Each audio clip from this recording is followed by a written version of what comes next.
Hello, my name is Solihin Thom, and I'm doing this from Turkey, where Alicia and I live and have lived here for the last 4 years. We live on the Mediterranean turquoise coast. It's absolutely beautiful, little village called Kalkan. We spend our time, obviously, chatting with our friends, who we made lots of really good friends here. We swim in this beautiful sea. I do 3 times a week, probably a couple of kilometres each time, sometimes 4 kilometres or whatever, so I'm feeling fitter than I've ever been. We have 4 children, we have 4 grandchildren, and yet we're stuck here, unfortunately.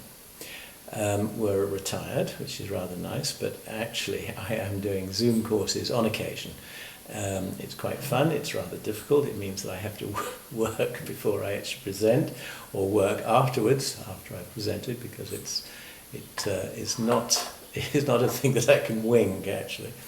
Anyway, so we're in a good place here. It's very nice. I'm really thoroughly enjoy it. I'm going to do a little piece for you now. It's called Corona, or Crown, and I hope you'll enjoy it. Oh, March the 18th I wrote it. Just after my birthday, which is why I've got to mention in this poem.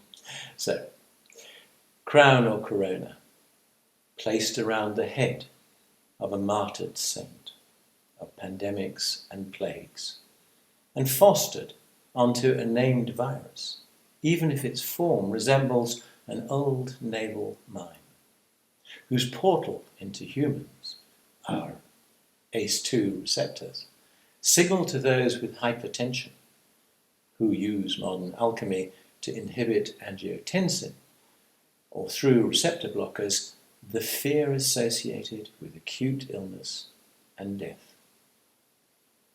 It's played on one's own mortality and life, as 70 years passes by oh so quickly, barely a rustle in the wind, as more pressing scenarios, conjuring fear and pariah status in the name of containment, dropping the curve, changing the algorithm of a global dynamic. Sensible indeed, but perhaps misses the terrain that invites the virus to enter. For then we can validate the old perennial germ theory. For although correct, can be observed by the gardener who husbands and nourishes the constitution, replenishes the depleted soil, supports the jing, so that this potential mine does not blow up in our lungs, illustrating perhaps how we humans have decimated wantonly the lungs of Gaia. Perhaps later, in an Epimethean stretch, our hindsight may observe the parallels and see that our equally sick earthly partner is highlighted in our present pandemic. Our own culpability, pride, arrogance, and hubris. There we are.